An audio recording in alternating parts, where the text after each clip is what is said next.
주보를 한 장 저를 좀 주시기 바랍니다. 네, 오늘 말씀은 요나서 4장 1절에서 마지막 절까지 여러분과 함께 교도하도록 하겠습니다. 요나서 4장 1절부터 마지막 절입니다. 두 절씩 교도하도록 하겠습니다. 제가 먼저 읽겠습니다. 요나가 매우 싫어하며 성내며 여호와께 기도하여 이르되 여호와여 내가 고국에 있을 때 일하겠다고 말씀하지 아니하나이까. 그러므로 내가 빨리 다시스로 도망하였사. 주님께서는 은혜로우시며 참으로우시며 노하기를 더게 하시고 이내가 크시사 뜻을 돌이켜 재앙을 내리지 아니하시는 하나님이신 줄을 내가 알았음이니이다.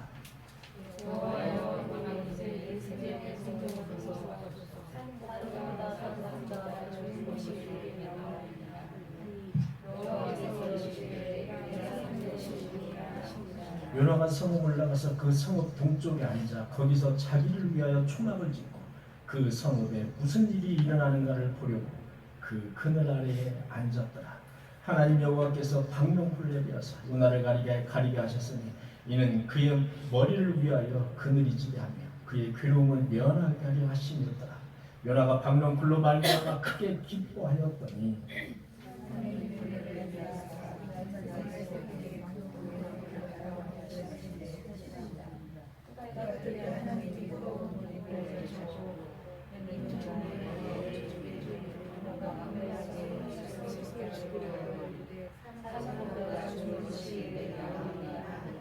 하나님이 요나에게 이르시되 내가 이 박명쿨로 말미암아 성내는 것이 어찌 옳으냐 하시니 그가 대답하되 내가 성내어 죽기까지 할지라도 옳으니이다 하니라. 여호와께서 이르시되 내가 수고도 아니하였고 재배도 아니하였고 하룻밤에 났다가 하룻밤에 말라버린 이 박명쿨을 아꼈거든. 함께 시작. 하물며 이 큰 성은 니느웨에는 좌우를 분별하지 못하는 자가 12만 명이요 가축도 많이 있나니 내가 어찌 아끼지 아니하겠느냐 하시니라.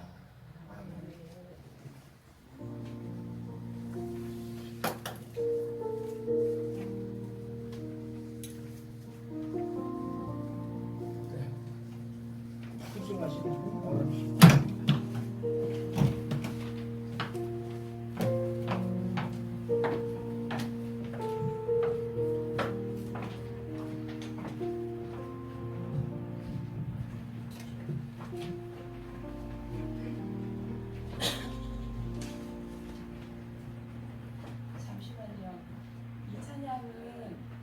매일 아침에마다 알림송으로 듣는 찬양인데요.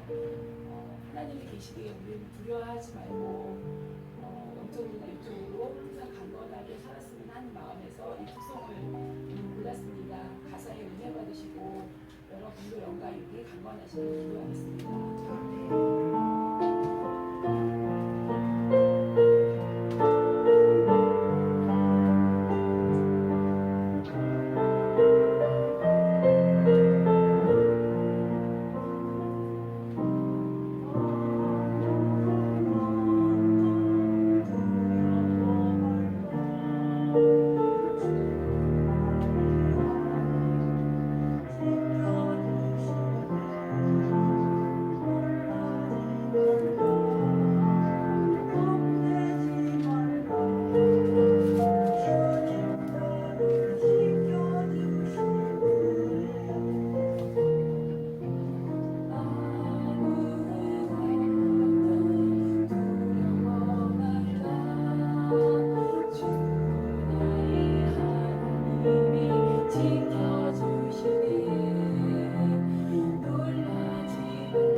은혜스럽게 수고를 잘 해주셨습니다. 우리가 하나님께 드릴 수 있는 것이라고 이렇게 입으로 찬양 드리는 거하고 그리고 손으로 박수를 드리는 거하고 이렇게 육체적으로 드릴 수 있는 게 아주 한정이 되어 있다는 사실입니다. 기도하시겠습니다. 주님 감사합니다. 오늘 또 추적하시는 하나님의 은혜 복음을 전하고자 합니다. 주님께서 함께 하셔서 이 시간 풍성한 은혜로 채워 주옵소서.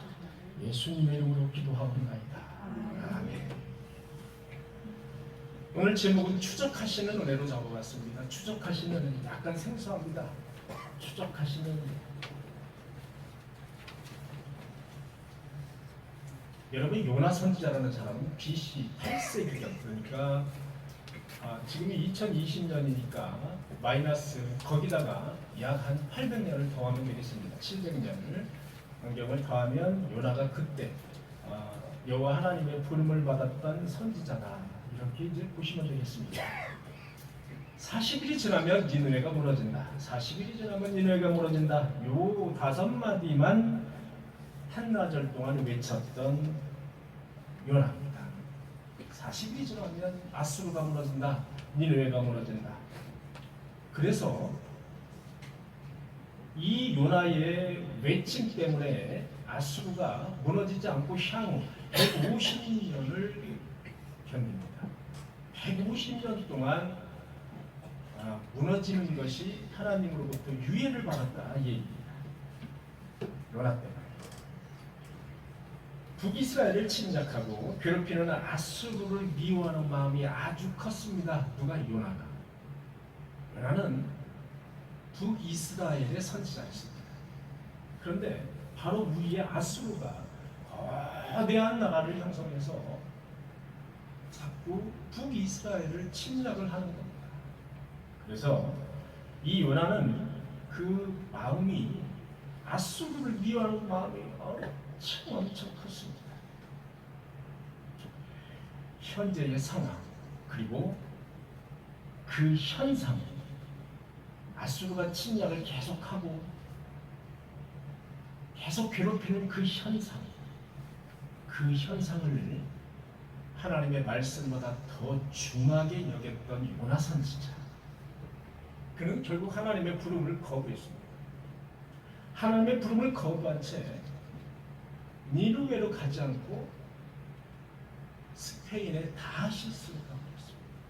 도망을 갔다 이겁니다. 여러분, 우리도 가끔은 하나님의 은혜가 부담스러울 때가 있습니다. 그래서 정반대의 길로 갈 때가 있습니다. 여러분, 경험이 있으십니까? 하나님의 은혜가 부담스러워서 하나님의 부름이 부담스러워서 정반대의 행동을 하거나 정반대의 길로 갈 때가 사실 많이 있죠. 그 길로 가면 내가 손해보는 것 같은데 그 길로 가면 내가 당장 뭔가 피해보는 것 같습니다. 그래서 그 길로 가지 않고 나의 의지가 허락하는 대로 가는 게 너무나도 많습니다.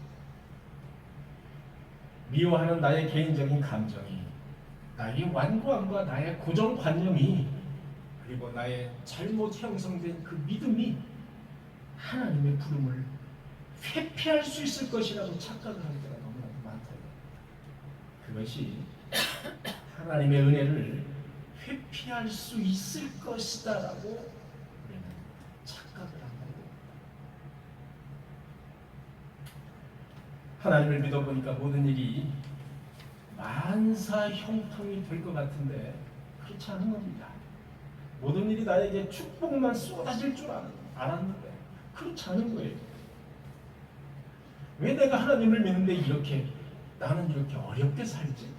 내가 하나님을 정말 신뢰하고 믿는데 왜 하나님을 믿지 않는 사람들보다 내가 이렇게 어렵게 사는 거야? 왜 나는 일이 풀리는 게 없는 거야?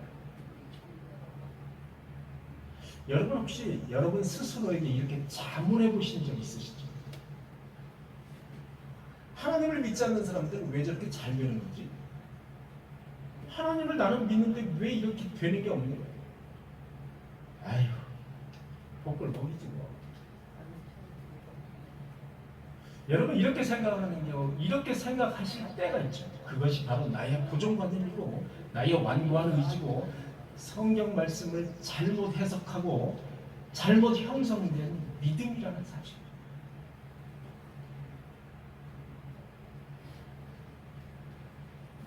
여러분, 하나님의 관심의 초점은 어디에 있는가?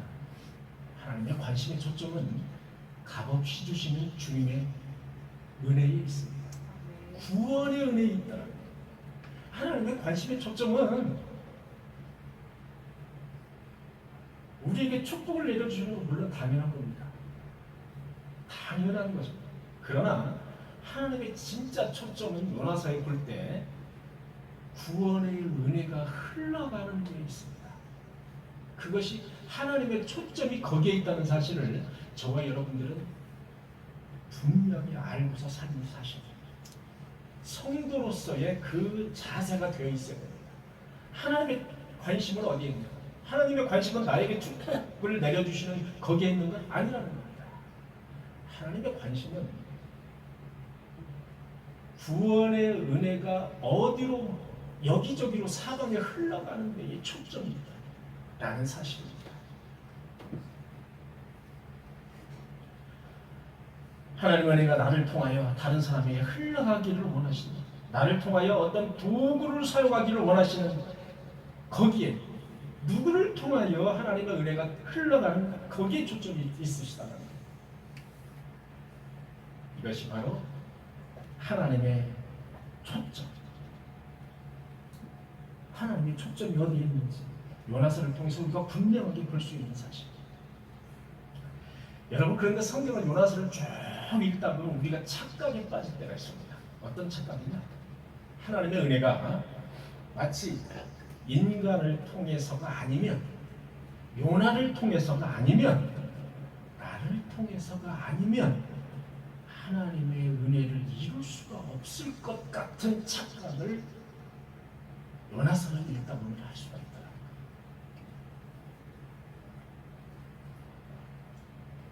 하나님이 요나에게 이렇게 마치 사정하듯이, 요나가 버릇없이 이렇게 구는데도 그저 그냥 묵묵하게 그냥 바라만 보시듯이 용인하듯이 그저 좀 이렇게 요나 너가 아니면 안 돼. 너가 아니면 니느웨를 회개시킬 사람이 없어. 너가 가야 돼. 이렇게 사정하는 듯한 느낌을 요나서 4장에 읽으면 거기 그 느낌을 딱 받을 수가 있습니다.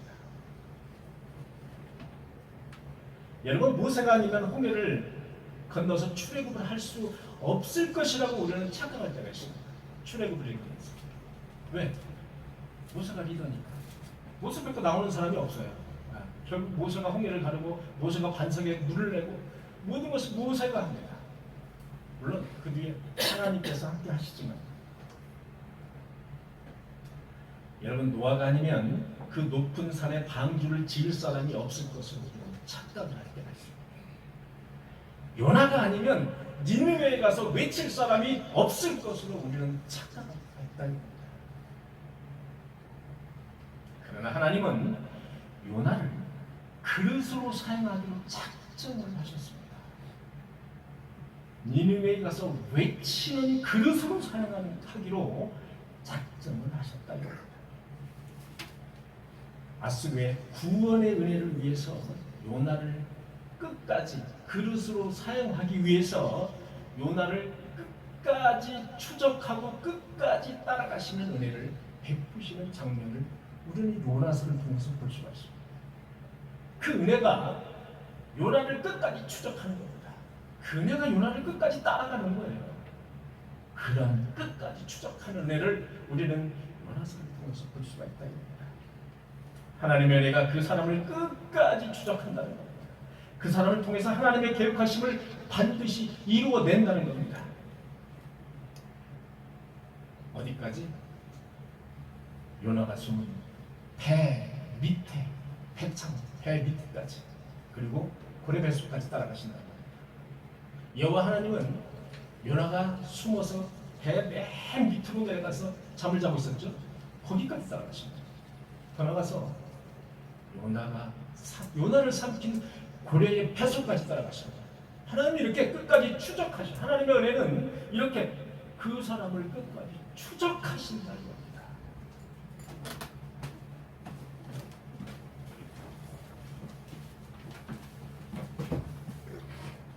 하나님의 은혜가 그 사람을 끝까지 따라가신다, 추적하신다.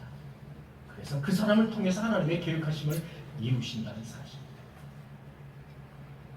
여러분, 흘려들으시면 안 됩니다. 우리 성도로서의 기본적인 그런 은혜에 대한 어떤 그 복음이 바로 이것입니다. 은혜는, 하나님의 은혜는 그 사람을 작정을 하시면 고레베소까지 쫓아가서 따라가시는 그런 역사가 있는 것입니다. 그것이 바로 하나님의 방식입니다. 그것이 바로 인간의 방식이 아니라 그것이 바로 하나님의 방식입니다. 추적하시는 하나님의 은혜, 추적하시는 하나님의 은혜, 추적하다.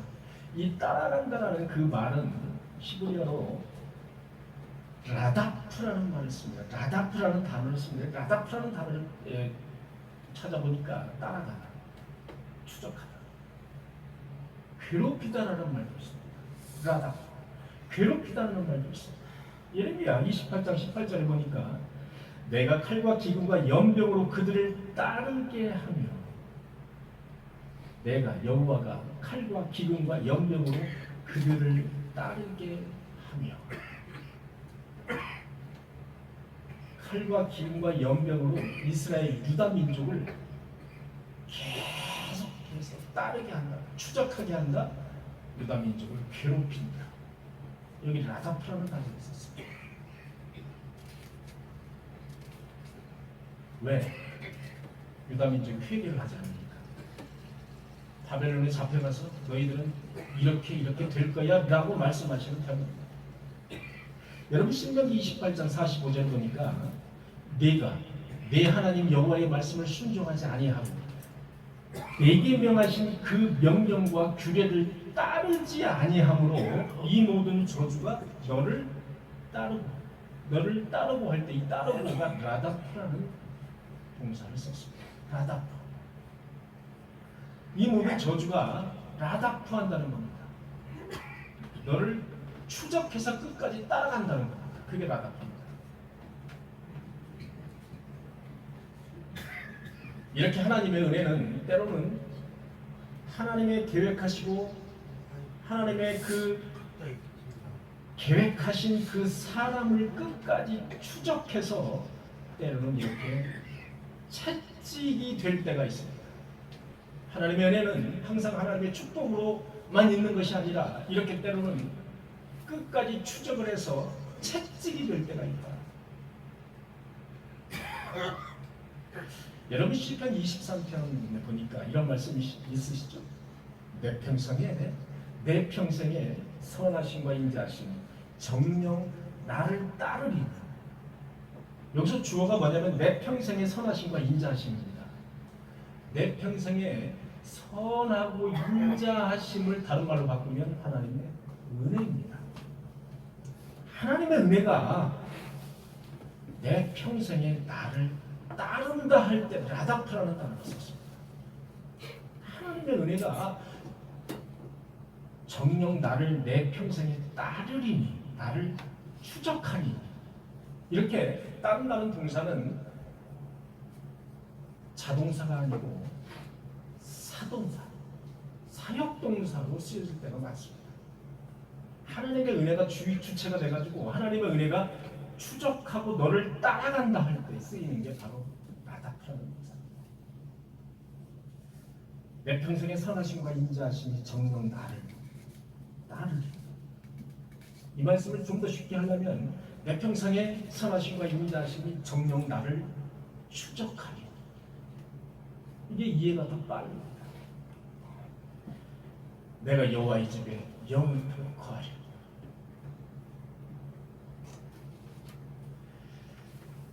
한번 하나님의 은혜에 붙들림을 받고 그 그릇으로 쓰임을 받게 되면 하나님의 은혜는 그 사람을 끝까지 라다프하시는 겁니다. 끝까지 추적하시는, 끝까지 따라가시는, 어디까지? 고레베소까지. 저와 여러분의 고래뱃속까지 배 밑창까지 따라가신다. 이러한 사실을 저와 여러분들은 반드시 아셔야 됩니다.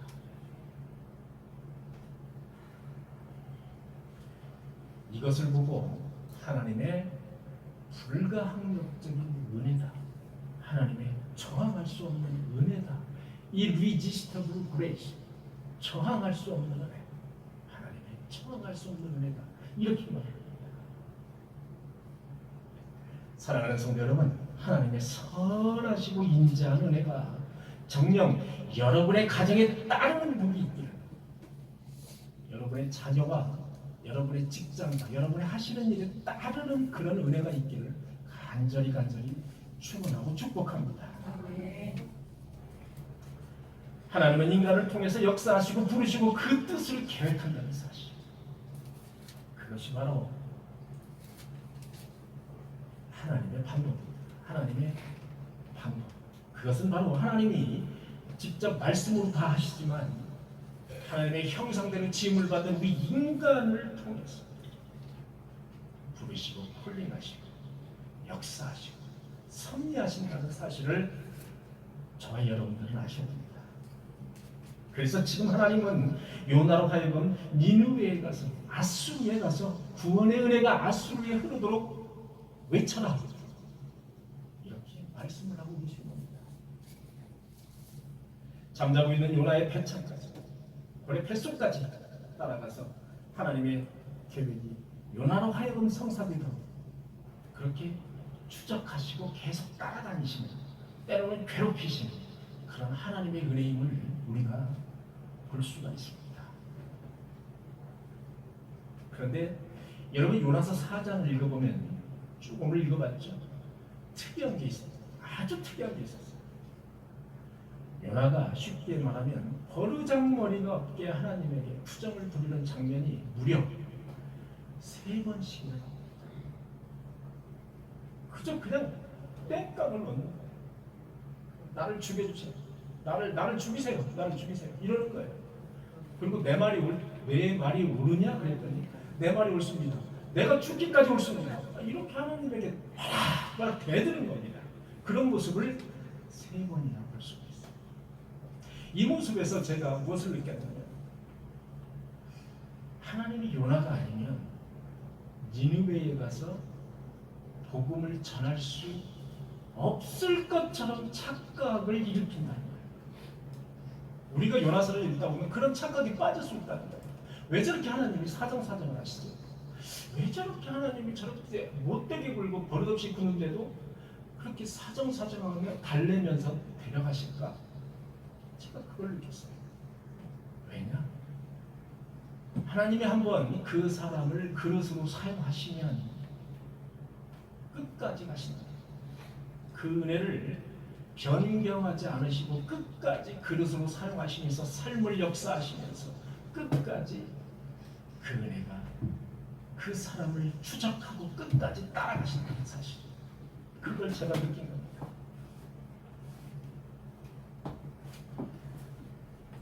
하나님은 우리 꿈의 교회를 세우시고 꿈의 교회로 하여금 구원의 은혜가 세상 밖으로 흘러가기를 원하십니다. 바로 저와 여러분들을 그 그릇으로 사용을 하고 계시다는 사실, 꿈의 교회에 구원의 역사, 구원의 은혜가 흘러가도록 저와 여러분들을 그릇으로 사용을 하고 계시다는 사실, 그렇게 작정을 하셨다는 사실입니다. 누구처럼? 요나처럼 그렇게 작정을 하신 거예요. 꿈의 교회 작정을 그렇게 하신 겁니다.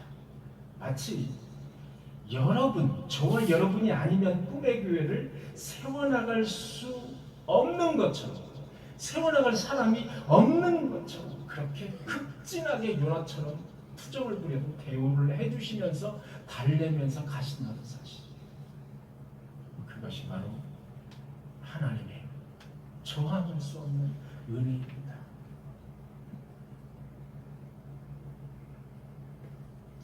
그리고 선하시고 그분의 인자하신 하나님의 은혜가 결국은 평생 그 그릇으로 사용하신 그 사람에게 평생 평안과 기름진 것으로 복된 것으로 임한다는 사실, 그것을 믿는 저와 여러분들이 되시기를 간절히 축원합니다. 그렇습니다. 하나님이 추적하시는 요나는 어쩔 수 없이 니느웨 가서 한나절 동안 외쳤습니다. 40일이 지나면 니느웨가 무너진다. 40일이 지나면 니느웨가 무너진다. 한나절 외쳤습니다. 성경을 보면 니느웨를 돌려면 한 4, 5일 정도 걸리는데 한나절만 외쳤습니다. 그 한나절 동안 정성과 그 모든 자기의 그 정성을 다해서 외쳤을 리가 없습니다. 그냥 한나절 동안 가서 40일이 지나면 니느웨가 무너진다. 들릴랑 말랑한다. 40일이 지나면 니느웨가 무너진다니까. 니느웨가 무너져. 이렇게 외친 겁니다. 그런데 백성뿐이 아니라 왕까지 회개하는 놀라운 그런 역사가 일어난 겁니다. 이렇게 하나님의 은혜는 어떤 그 사람이 최선을 다해서 막 확성기를 가지고 외쳐야 나타나는 게 아니라 작은 소리로 그렇게 외치더라도 하나님의 은혜는 크게 역사하신다, 크게 나타나신다. 우리가 전도를 하거나 이렇게 밖에 나가서 노방전도 하시잖아요. 이야, 나서 말을 막 합니다. 말을 그렇게 하지 않아도 됩니다. 서투르더라도 주 예수를 믿으면 여러분과 여러분의 가정이 구원을 얻습니다 라는 말만 그저 만나는 사람에게 한마디만 던져도 돼요. 그러면 거기에 하나님의 은혜의 역사가 일어난다는 사실이에요. 그것이 요나서에서 나타나는 겁니다. 엄청나게 그냥 번지르르한 그런 말로 그 사람에게 전도를 안 해도 됩니다.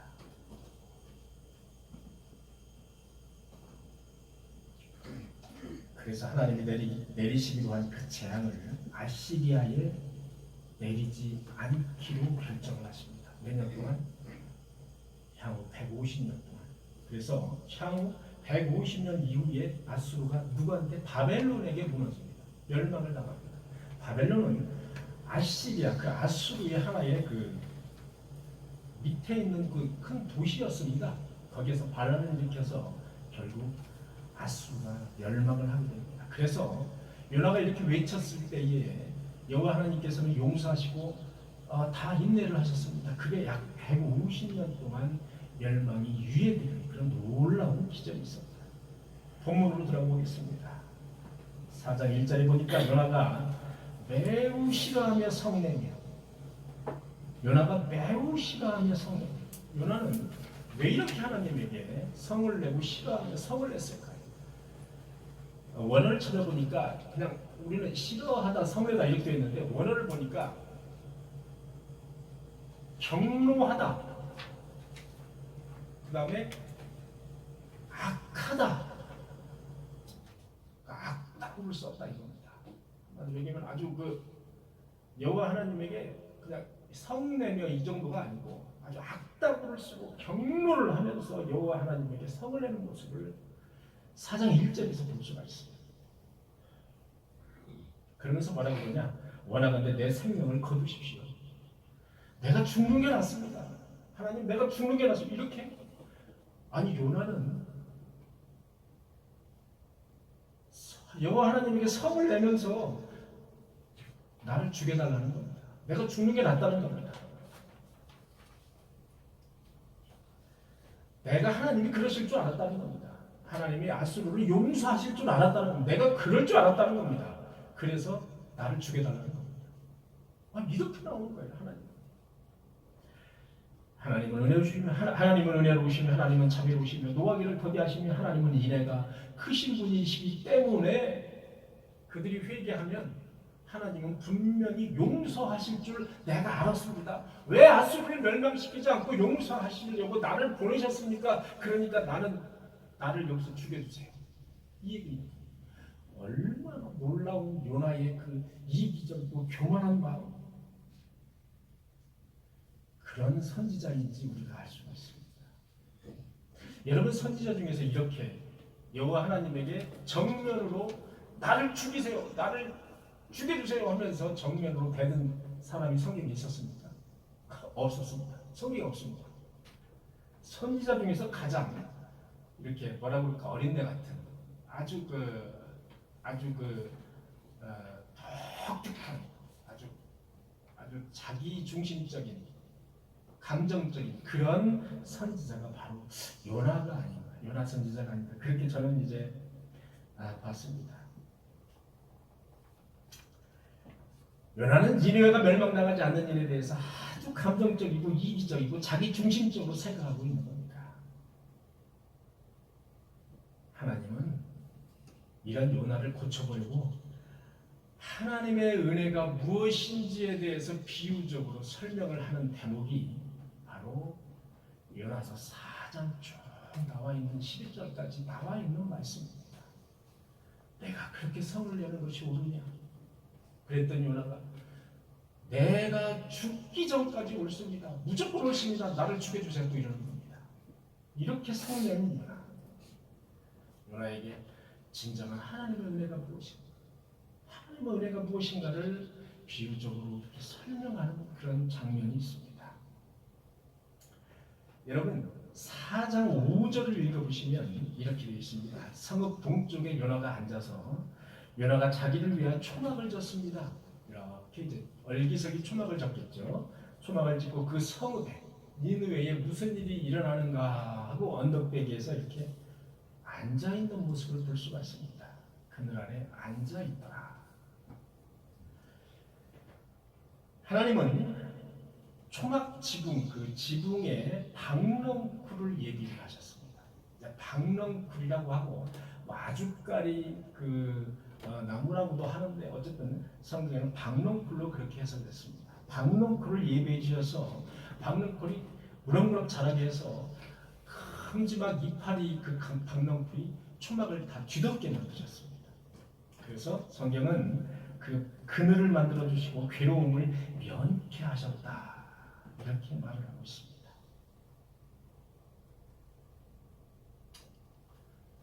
햇볕을 가리고 그늘이 지게 해서 그 요나의 괴로움을 면케하셨다. 그러니까 요나가 그 박넝쿨로 말미암아서 아주 크게 기뻐하는 장면을 우리는 읽어볼 수가 있습니다. 아주 기뻤습니다. 우린 때로는 힘들고 지칠 때가 있습니다. 삶을 살다 보면 저나 여러분들이나 힘들고 지치고 누구의 위로를 좀 받았습니다. 누가 나를 좀 위로해줬으면 따뜻하게, 그렇게 생각할 때가 많죠. 누가 나의 그늘이 되어줬으면.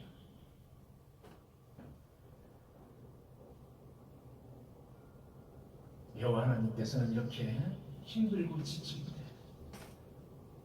박넝쿨로 인해서 그늘이 되어주시기도 합니다.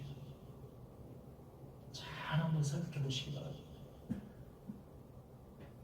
여러분, 지금 박넝쿨로 인한 그늘 속에서 살고 계시는지 아니면 그 반대의 상황에서 살고 계신지 한번 스스로를 점검해 보시기 바랍니다.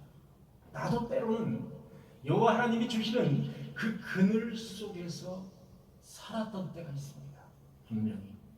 또는 지금도 하나님이 주시는 그 그늘 속에서 지치고 힘든 마음을 달래면서 살고 있는 분도 분명히 계실 겁니다.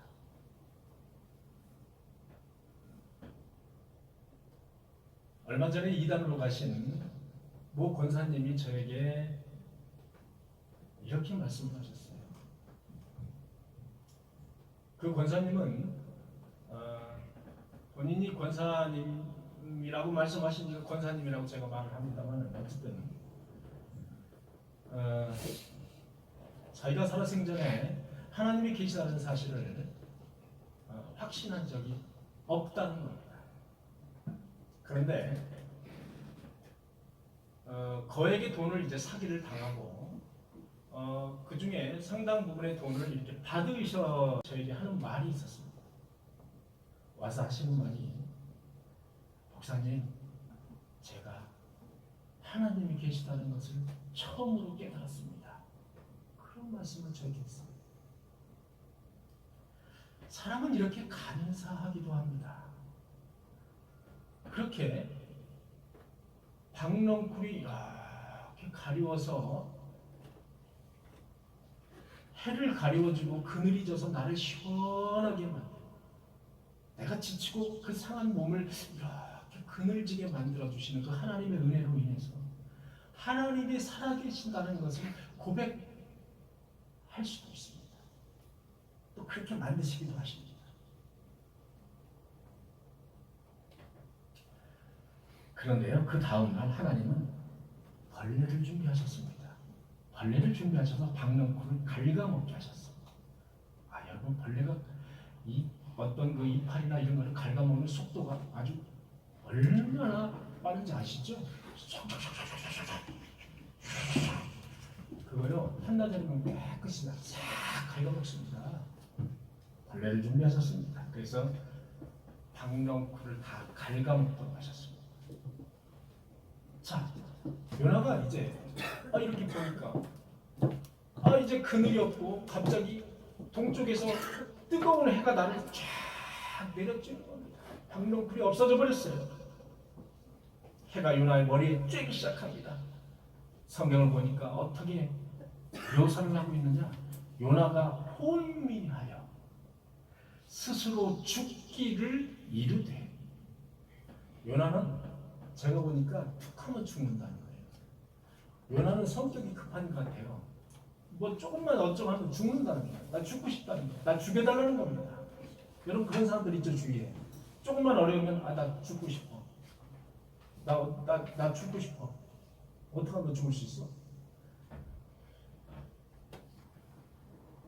요나가 스스로 죽기를 이르되 사는 것보다 죽는 것이 나으니이다.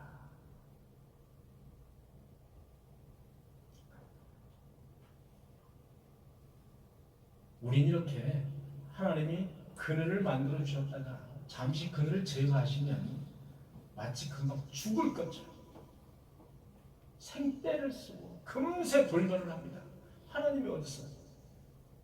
하나님이 계시다면 이렇게 할 수 없잖아. 왜 나를 이렇게 만드시는 거야? 나는 하나님을 믿는데 왜 나를 이렇게 만드시는 거야? 하나님의 초점은 나를 부유하게 하시고 나에게 축복만 계속 내리시는데 하나님의 초점이 있지 않으십니다. 하나님의 초점은 다시 한번 말씀드리지만 구원의 은혜가 흐르는 데 있습니다. 구원의 은혜가 어떻게 하면 흘러가도록, 누구를 통해서 흘러가도록 하는가에 하나님의 초점은 있다, 이 얘기입니다. 여러분, 구절을 보니까 하나님이 요나에게 이르시되 내가 이 박넝쿨로 성내는 것이 어찌 오냐? 그가 대답하되 성내어 죽기까지 할지라도 오르니이다. 제가 이 구절을 읽으면서 요나가 참 선지자로 발탁이 안 됐으면 지금 그 자리에서 사망이다. 내가 오르냐 그랬더니 내가 죽기까지 내 말이 옳습니다, 이겁니다.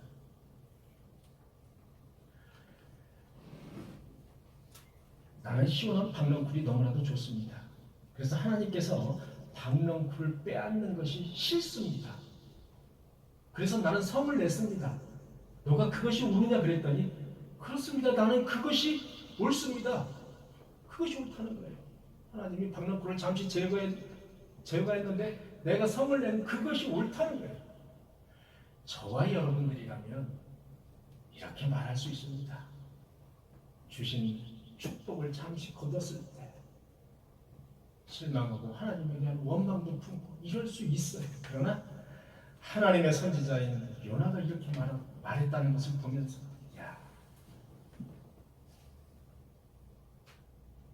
저에게 만약에 그랬다면 당연히 나도 연하처럼 그랬을 것 같다. 그런 생각을 해봤습니다. 11절에 보니까 이런 말씀이 있어요. 내가 수고도 하지 않고 재배도 아니한 이 박농쿨을 그렇게 아꼈거든. 하물며 좌우를 분별하지 못하는 자가 12만인 니느웨를 어찌 내가 아끼지 아니하겠느냐. 좌우를 분별하지 못하다 할 때 이 변자는 분별할 변자입니다. 그래서 이렇게 읽어도 됩니다. 하물며 좌우를 분별하지 못하는 12만의 니느웨를 어찌 내가 아끼지 아니하겠느냐. 똑같은 말입니다. 이것이 하나님의 능력이고 하나님의 강점입니다. 바로 하나님의 구원의 은혜에 있다는 사실, 우리는 요나서를 통해서 분명하게 깨달을 수가 있습니다. 우리는 때로는 하나님이 주시는 그 박농쿨, 태양을 가리는 그 박농쿨, 그 박농쿨이 나의 모든 것이 그냥 나는 그 박농쿨을 잠시 누리며 살고 있습니다. 왜? 내가 잘나서, 내가 열심히 공부해서, 내가 이 정도 그래도 뭐 노력을 해서 나는 이 정도의 지금 이 박농쿨의 그늘을 누리고 있는 거예요. 이렇게 생각하며 사는 사람들이 대부분입니다. 그게 뺏기면 나의 전부를 뺏기는 거예요. 그렇게 생각하게 되면 그게 없어지잖아요. 나의 전부가 없어지는 거예요. 그래서 나는 살 가치가 없는 거예요. 요나처럼. 그래서 결국은 내가 자살하는 거예요. 그렇게 연결이 되는 겁니다. 우리 하나님을 믿는 성도는 하나님이 주시는 박농쿨로 잠시 우리가 이 세상에 살면서 누리며 살 수 있다 이겁니다. 누리면서 그것을 살 수가 있어요. 그러나 그것이 모든 것이라고 생각하면 큰 착각이라는 사실. 하나님이 생각하시는 그 모든 것은 박농쿨이 아니라 하나님의 구원의 은혜입니다. 하나님의 구원의 은혜가 여기저기 만방에 흘러가도록 하는 것이 하나님의 초점이 있다는 것을 다시 한번 말씀을 드립니다. 나에게 박농쿨 같은 축복이 주어지면 한없이 기쁩니다. 뛸 듯이 기쁩니다. 내가 만약에 로또를 맞았다면 천하를 얻은 것보다 더 기쁩니다. 그죠? 저에게 만약에 로또가 여러분 언젠가 춘천에 그 아주 그 순경인가 뭐 경장인가 뭐 이런 친구가 로또에 당첨된 사실이 있었죠. 400억. 그죠? 제가 그거 기사를 읽으면서 이야 나도 그때 가서 거기서 그걸 좀 살 걸. 이야 그랬으면 참 얼마나 좋을까. 뭐 솔직히 말해서 여러분들이라고 그런 생각 안 하시겠습니까? 다 그런 생각하죠. 그것은 하나님이 주시는 박농쿨에 불과하다 이겁니다. 하루짜리 박농쿨이다 이겁니다. 하나님을 모르는 사람에게는 박농쿨에 해당되지도 않아요. 하나님을 아는 사람에게도 그것은 박농쿨에 불과한 거예요. 박농쿨의 그늘에 불과하다 이겁니다. 그러면 우리는 그것을 하나님이 주신 축복으로 알고 누리며 살면 됩니다.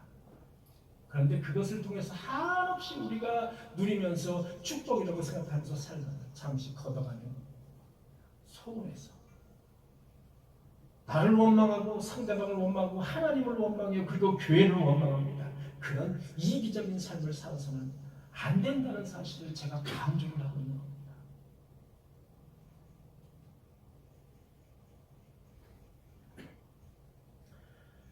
꿈에게 성도 여러분, 지금 여러분의 삶은 어떤 상태에 있습니까? 인생을 살면서 늘 하나님이 거둬주시는 그 박농쿨 같은 하루짜리 그 하나님의 은혜를 지금도 여러분들은 간구하면서 그 은혜, 그 하루짜리 박넝쿨의 그늘만을 계속 하나님께 갈구하면서 사시고 계십니다.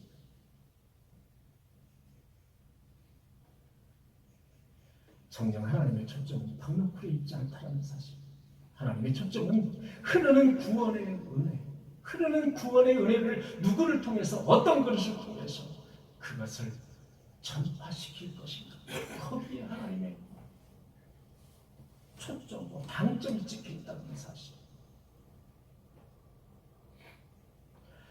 하나님의 11절에 보니까 내가 수고도 아니하고 재배도 아니하고 박넝쿨을 그렇게 아끼구나. 하물며 좌우를 분별하지 못하는 자가 12만인 니느웨 어찌 내가 그들을 아끼지 아니하겠느냐. 이것이 바로 진정한 하나님의 방점이요, 하나님의 초점이요, 하나님의 진정한 은혜라는 사실.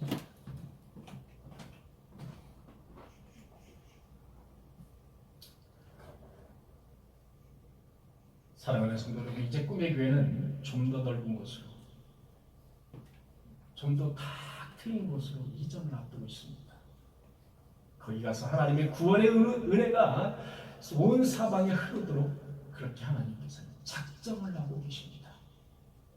그리고 여러분들을 요나처럼 저와 장로님과 권사님들과 그리고 성도님들, 요나처럼 여러분들을 택하시고 여러분들을 선택을 하셨습니다. 하나님의 추적하시는 그 은혜는 결국 저와 여러분들을 구원의 은혜의 장으로, 진정한 축복의 장으로 이끄실 것을 믿습니다.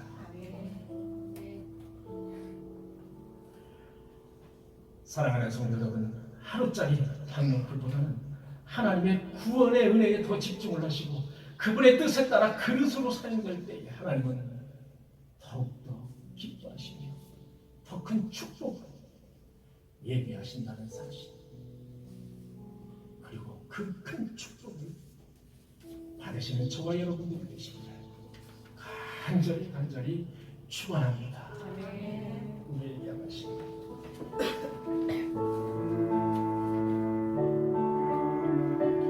우리에게 하신 여호와 하나님의 준비된 그 축복이 진실하시고 예비하시고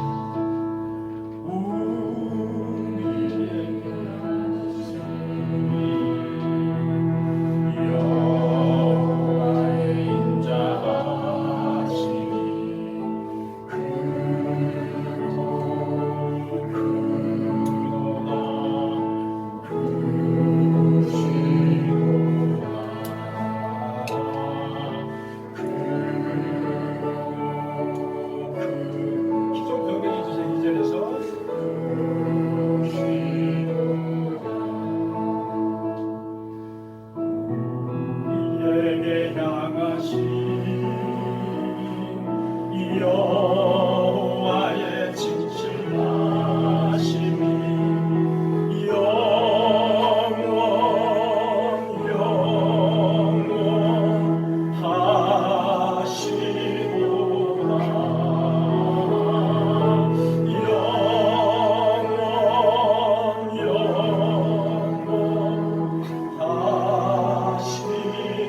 우리에게 향하신 여호와의 계획하심, 우리에게 향하신 여호와의 계획은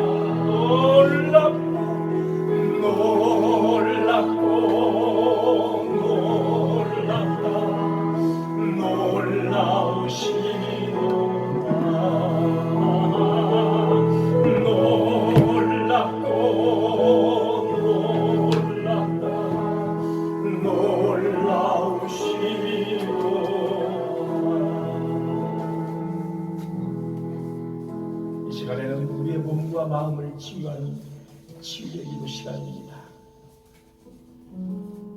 사랑하는 성도 여러분, 아픈 부위에 여러분의 손을 가만히 얹으시기를 바랍니다. 눈을 감고 기도하시겠습니다. 주님, 내 몸과 마음이 심히 아프고 괴롭습니다. 원치 않는 시련과 슬픔으로 인해서 내 몸과 마음이 심히 아픕니다. 머리가 아프고 허리가 아프고 다리가 아픕니다. 그리고 내 마음도 괴롭고 아픕니다. 여호와 라파 하나님, 치료의 하나님, 썩어서 냄새나는 나사로도 살리셨던 주님, 이 시간 나의 아픈 부위, 나의 아픈 마음을 어루만지셔서 치유하시고 회복시켜 주시옵소서.